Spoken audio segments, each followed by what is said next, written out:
Bon, ben, je vais y aller. Merci tout le monde d'être là. Je me présente Stéphane Girard. C'est moi qui mène les ingénieurs systèmes de prévente chez Pure Storage depuis 7 ans, ici pour l'Est du Canada. Aujourd'hui, je viens vous présenter comment accélérer ou supercharger votre AI.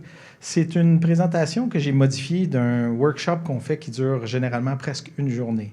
Donc, dans ce workshop-là, il y a des labs, il y a des présentations et des vidéos. On fait vraiment un deep dive sur plusieurs aspects du pipeline. Ce n'est pas le but de la présentation aujourd'hui, pour deux raisons. On ne se connaît pas beaucoup, puis c'est vraiment difficile quand il y a une grande salle d'avoir le niveau de compétence ou d'intérêt de chacun. Donc, on va faire un survol, puis je vais essayer de me concentrer aujourd'hui sur les aspects Pure Storage de cette présentation-là. Donc, je l'ai réduite à 30 minutes, puis je vais essayer de vous prendre à travers les étapes qui vont vous emmener vers un AI fonctionnel à la fin, puis je vais essayer de présenter là-dedans où Pure Storage peut vous aider. J'avais quelques questions pour vous, puis évidemment, le mot AI, je veux dire, on le voit sur des boîtes de céréales aujourd'hui, là, ça veut dire différentes choses pour différentes personnes. Ici, dans le contexte, là, ce que je veux dire par rapport au AI, c'est de le prendre du début à la fin et pas de l'acheter de quelqu'un ou de consommer un service qui aurait déjà eu un certain travail en arrière. Là. Donc, je m'adresse à des gens qui vont eux-mêmes faire leur pipeline et puis je vais essayer de décrire là-dedans comment on va vous aider. Peut-être en levant la main, comment je pourrais poser la question? Est-ce qu'il y en a qui ont démarré une initiative d'AI dans leur compagnie? Est-ce qu'il y en a qui ont des problèmes de scaling, par exemple, où les résultats ne sont pas ce qu'on pensait ou ne rentrent pas assez vite, où on a atteint une masse critique où on ne sait plus trop quoi faire avec ça? On est là? On en a moins. Est-ce qu'il y en a qui ont un AI fonctionnel puis on est rendu au point où on aimerait avoir des résultats plus rapidement ou on est rendu à fine-tuner ça peut-être? Ouais, on est peut-être là aussi. Bon, on va essayer d'intéresser tout le monde, puis évidemment, si je peux répondre à des questions au bout plus tard, on pourra regarder ça un petit peu. Évidemment, je vais faire un survol. Des fois, vous allez trouver que je saute certaines étapes, mais évidemment, on n'aura pas le temps en 30 minutes là, de faire tout ça. Donc, c'est sûr qu'il y a un paquet de buzzwords là. Pour beaucoup de gens, ça représente le AI, puis on l'utilise sur notre téléphone. Des compagnies à la ChatGPT, il y en a plein, où on peut leur donner nos données, puis ils vont faire tout le travail pour nous, puis ils vont nous remettre un engin qui va travailler à même les données qu'on leur a données pour vous donner un produit fini. Ce n'est pas le but de la discussion aujourd'hui. Vraiment, on va parler de comment on crée ça du début à la fin. Maintenant, c'est sûr que il y a beaucoup de marketing derrière ça. Il y a une évolution du AI qui est pas non différente. Ah, en passant, le timer n'est pas parti. Je ne sais pas s'il fallait que je le parte.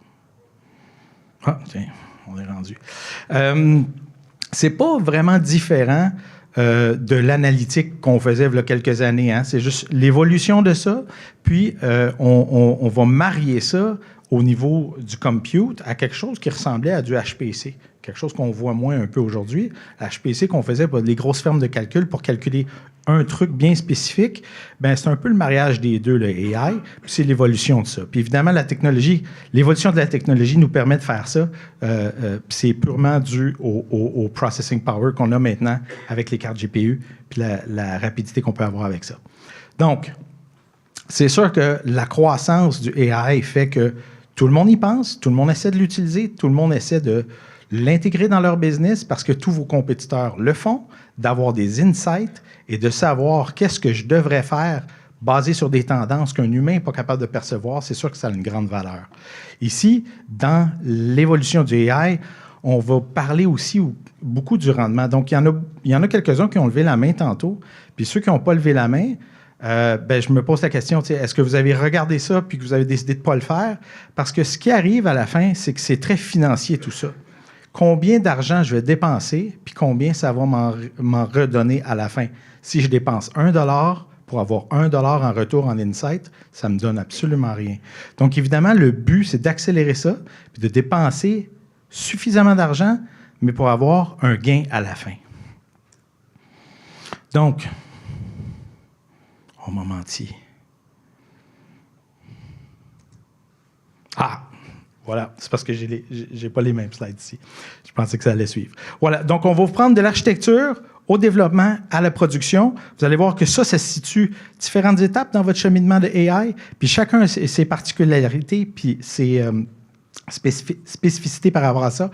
Puis évidemment, je vais me concentrer plus sur le stockage.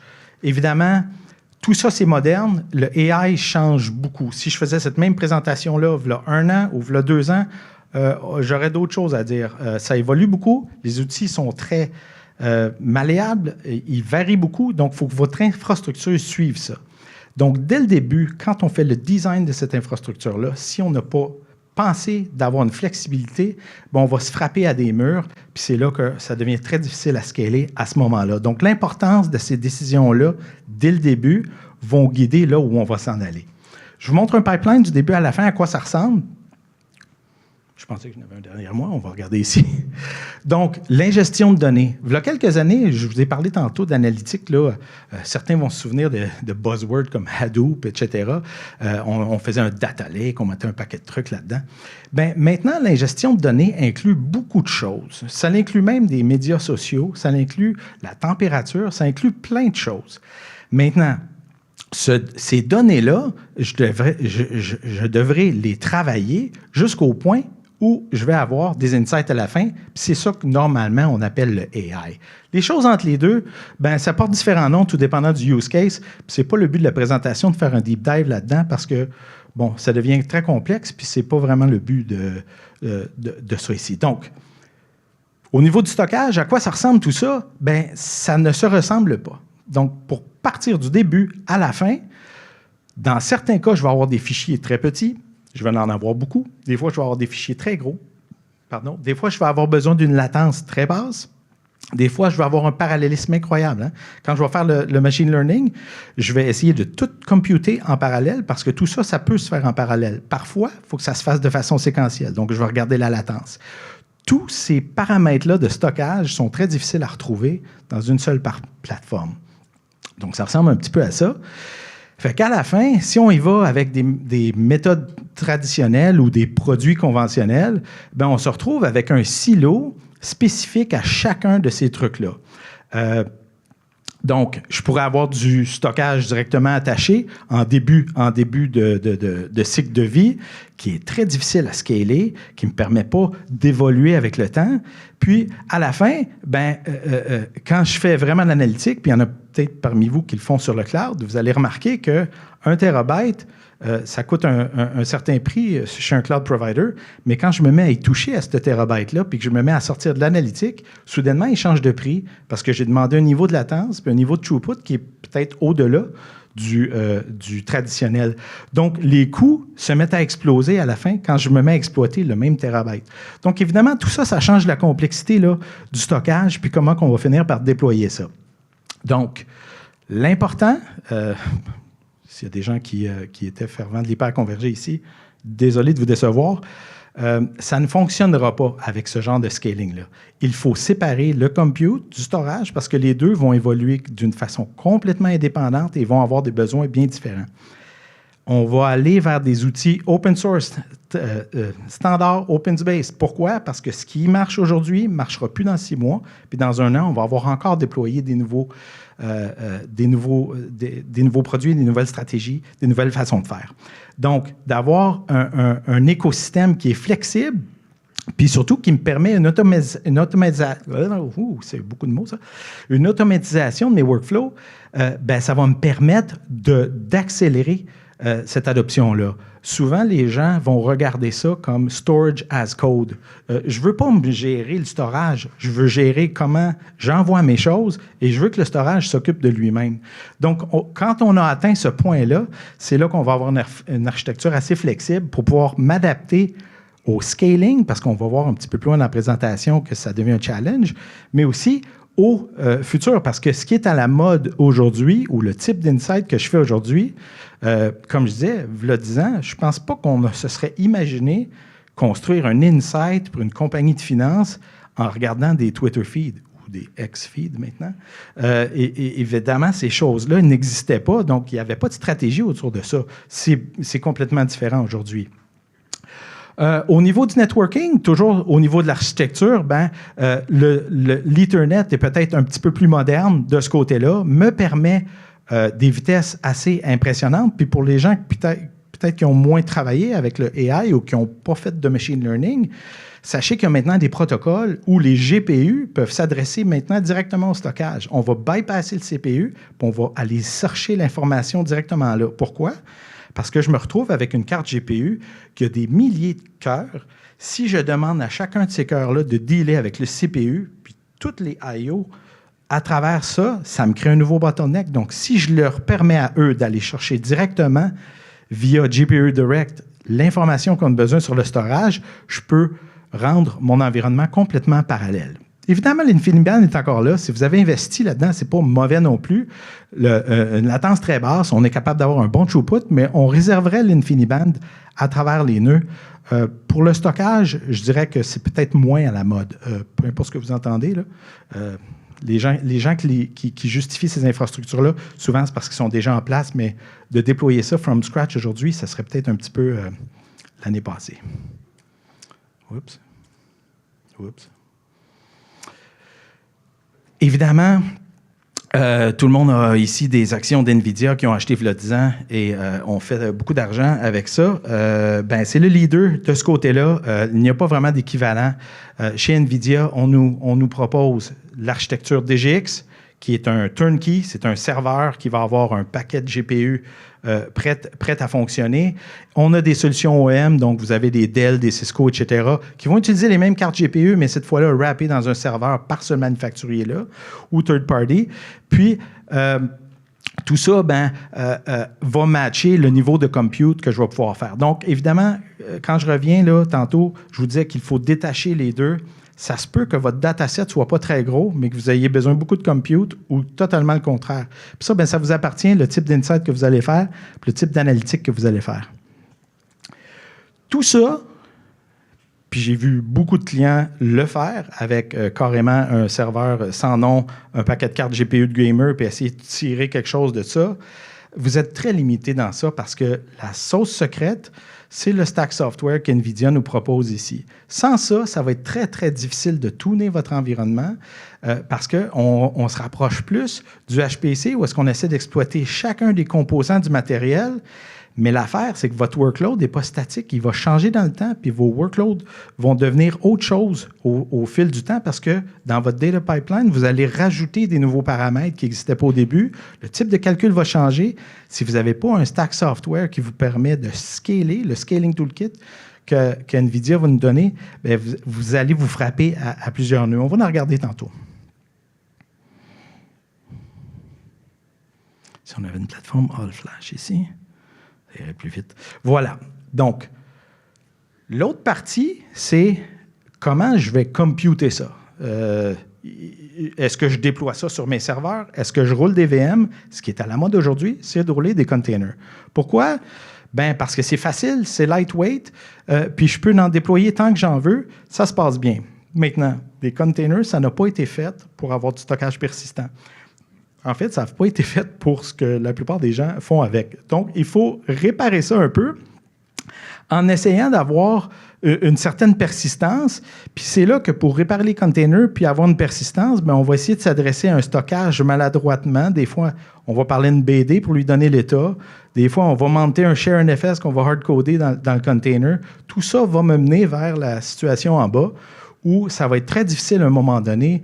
Je vous donne un exemple. Vous avez commencé à scaler chez, je sais pas moi, AWS. Vous avez un share qui est hard-codé là. Soudainement, c'est pas vous qui décide. Là. Il y a quelqu'un qui vient vous voir et qui vous dit « J'ai eu un bon deal chez Amazon, chez Azure, peu importe. On change de cloud provider. » Oh wow, il faut qu'on refasse tout ça, là, ça ne marche pas. Donc, toutes ces hooks-là ou ces bypass-là, on les a déjà réglés chez Pure avec la virtualisation complète du stockage pour les containers. Donc, ce qu'on fait ici, c'est qu'on fait un peu ce que VMware a fait pour le matériel, on le fait pour les containers avec Kubernetes. Donc, maintenant, dans votre environnement Kubernetes, on peut vous présenter une couche de stockage qui ne changera jamais. Donc, pour le container, quand il vient en vie, il voit un stockage local qui lui appartient, il pense que c'est à lui, il l'écrit et il lit dessus, et je peux le redémarrer, puis il va pouvoir relire dessus et garder le contenu.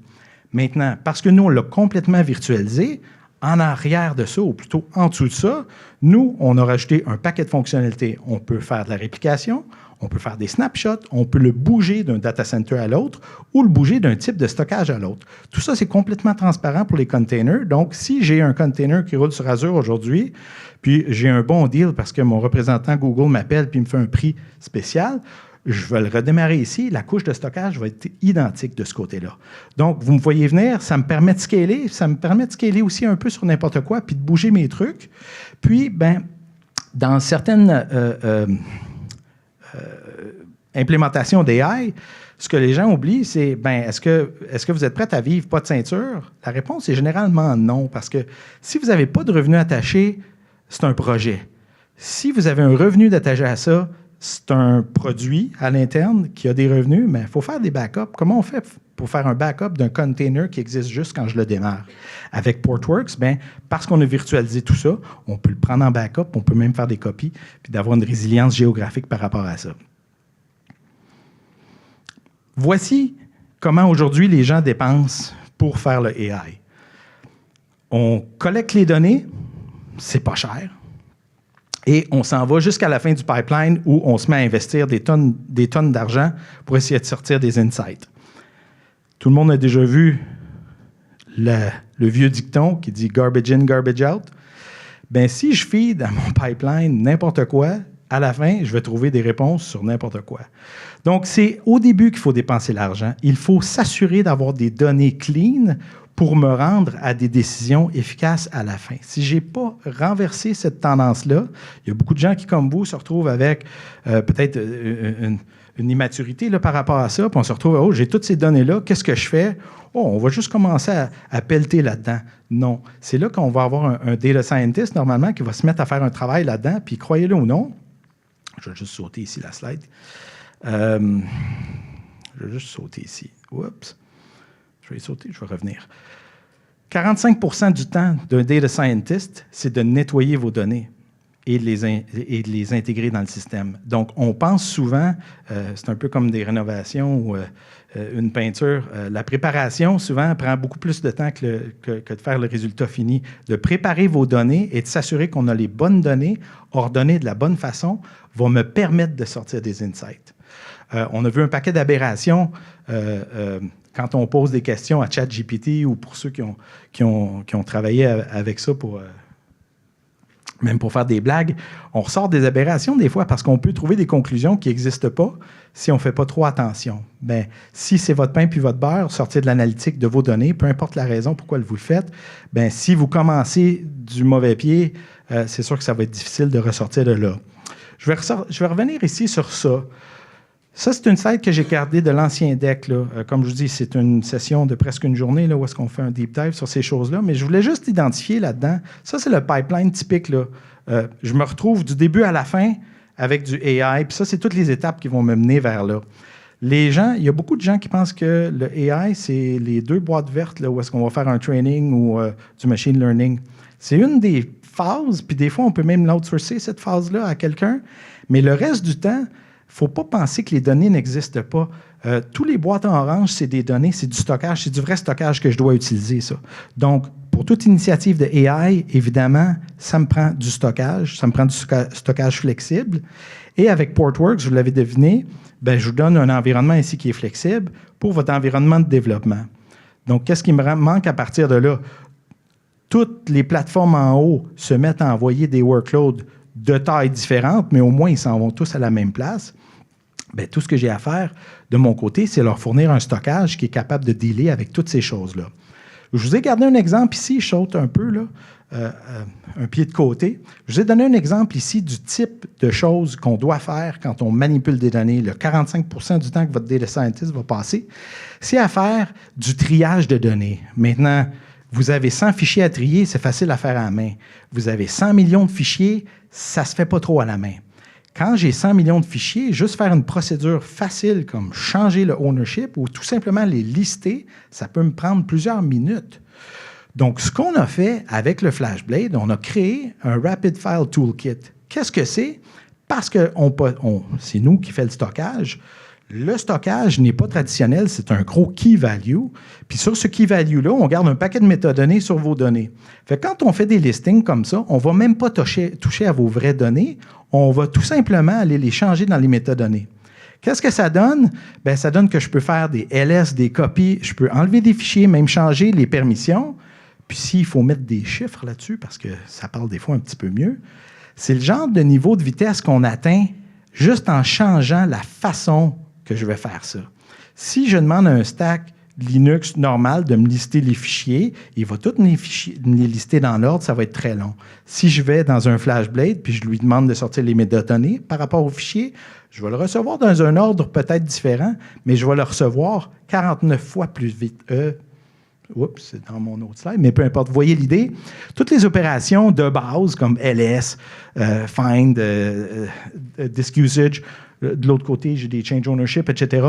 Toutes ces procédures-là, je vais les faire dans les métadonnées. Donc, vous pouvez vous imaginer que ce n'est pas un humain qui fait ces changements-là. Ce n'est pas quelqu'un qui attend après, peser Enter puis regarder le listing défiler. C'est des scripts, c'est votre data scientist qui est en train de faire le massage des données pour être sûr d'avoir les données utiles et propice à l'utilisation dans le reste du pipeline. Si je passe beaucoup de temps ici, puis je ne suis pas capable de me rendre ici, comment pensez-vous que je vais me rendre à la fin avec une certaine efficacité? Ici, je fais abstraction totalement du fait que c'est all flash, que c'est low latency, que c'est scale out. Là. Je veux juste parler d'une commande sur la même machine. Ici, c'est le niveau d'accélération qu'on peut atteindre avec ça. Maintenant, lorsque j'atteins la production, je rejoins vers d'autres bottlenecks. Comment je vais avoir des insights plus rapidement? Je vous montre un peu le diagramme là, typique là, où est-ce qu'on a un GPU, on a deux switches, puis on parle un FlashBlade. J'aime pas beaucoup le graphique qui est à gauche ici, là, c'est très marketing, mais l'idée reste la même. J'ai une machine X qui me donne un résultat en 1 minute. Est-ce que c'est suffisant? Oui. J'ai une machine X qui me donne un résultat en 2 jours. Est-ce que c'est suffisant? Non. Qu'est-ce qu'il faut que je fasse? Bien, il faut que je rajoute une deuxième machine. Normalement, le problème en rajoutant une deuxième machine, c'est que les I.O. qui étaient maintenant locales dans ma machine, ils sont maintenant à travers un network. Si je rends ce network-là pas plus rapide qu'un I.O. local, je peux bien mettre 100 serveurs, je vais juste le ralentir à chaque nouveau serveur que je vais rajouter. L'idée ici, c'est d'avoir un scaling qui ressemble à ça. Comment on est capable d'atteindre ce scaling-là? On est capable avec le Rapid File Toolkit sur le FlashBlade. On est capable avec GPU Direct, dont les GPU parallélisent leur I.O. directement au stockage en skippant le CPU. Et c'est là qu'on est capable d'augmenter la rapidité de façon linéaire en rajoutant des nœuds.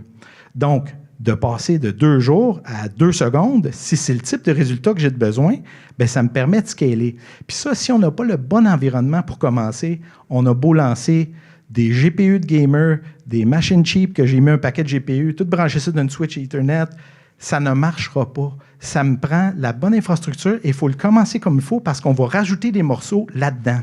La même chose arrive lorsque mon dataset excède l'espace que j'ai pour travailler. Aujourd'hui, vous faites un test, vous faites un démo, c'est en lab, vous avez 10 gigs de données, on s'en fout, ça fit sur un disque. Quand on est rendu dans les pétabytes et que ça continue à croître, c'est pas vrai que vous allez avoir du stockage local dans un seul DGX pour travailler avec ça. Donc, c'est pour ça qu'il faut les séparer dès le début, puis il faut les faire scaler indépendamment, tout dépendant de la façon dont vous avez besoin d'obtenir des résultats. Donc, le FlashBlade ici nous donne une architecture très simple à gérer, en scale-out, qui me donne toutes les intégrations que je vous ai parlé tantôt, le Rapid File Toolkit, tout ça, et peut fonctionner totalement via l'API, donc Infrastructure as Code. Pour les gens qui vont tout automatiser, le stockage va être provisionné automatiquement au fur et à mesure que je vais spawner des nouveaux containers et que je vais continuer à croître mon infrastructure. Donc, une fois que j'ai tout mis ça en place, j'ai juste à lancer des briques ou des morceaux dans le tas.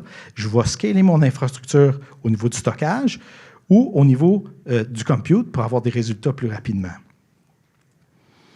Tout ça avec une performance très efficace au niveau énergétique. C'est sûr qu'au Québec, ce n'est pas une corde sensible, mais vous l'avez peut-être entendu aux nouvelles ou vous avez peut-être entendu des gens se plaindre que Elon Musk, je pense, doit sûrement avoir parlé là-dessus aussi. L'intelligence artificielle consomme beaucoup d'électricité. Bien, c'est sûr, parce que je viens de vous décrire le système typique. Si vous voulez des résultats, il faut scaler. À un moment donné, ça prend beaucoup de machines, ça prend beaucoup de compute. Puis, chez Pure Storage, on est capable d'avoir du stockage tout près de 1 watt par terabyte. Donc, quand on a ce type de consommation-là, évidemment, on est capable de faire quelques pétabytes dans un format 3U chez Pure. Donc, évidemment, au niveau de l'efficacité énergétique, on est capable de vous aider à garder ça dans un format très compact. Puis là, ben, c'est là qu'on se retourne puis qu'on pointe vers NVIDIA. C'est sûr que les GPU consomment beaucoup d'électricité. Mais au moins, on en a sauvé du côté du stockage. Puis pour les gens qui font ça en colocation, ben, vous avez peut-être remarqué que ce qu'ils vous vendent, c'est du courant, c'est pas tant de l'espace. C'est surtout avec le courant qu'ils font de l'espace, qu'ils font de l'argent ces temps-ci. Quelques clients, il ne me reste pas une tonne de temps. Je vais parler des architectures. Oups. Des architectures références. On a travaillé beaucoup avec NVIDIA pour une plateforme qui s'appelle Airy, qui est un turnkey. On achète ça, ça vient de A à Z. Avec le Scaling Toolkit, toutes les intégrations sont là. Donc, si vous n'avez pas le temps ou le goût ou les finances, parce que ça coûte très cher faire son propre déploiement, on peut l'acheter turnkey de cette façon-là. Et on l'a aussi avec certains manufacturiers, dont Cisco, avec un Flash Stack for AI, qui nous vient là encore turnkey avec tout le stack software et le Scaling Toolkit de NVIDIA qu'on pourrait avoir ici de façon complète là, avec Red Hat. Vous voyez Portworx là-dedans, vous voyez l'intégration NVIDIA pour le Scaling Toolkit, puis en bas à droite, ben, on a le stockage Pure qui nous permet de compléter la boucle de toutes ces choses-là. Maintenant, parce que finance oblige, tous ces produits-là, vous pouvez les acheter, évidemment, mais les gens aux finances chez vous préfèrent souvent acheter des services. Donc, chez Pure, on vous vend au terabyte ou au gigabit seconde ou au gigabyte seconde le type de workload que vous voulez. On peut le mettre chez vous, on peut le mettre dans un centre de colocation et on va consommer de l'espace selon le type de données que vous avez là. Vous voyez ici, au milieu, on a Evergreen for AI.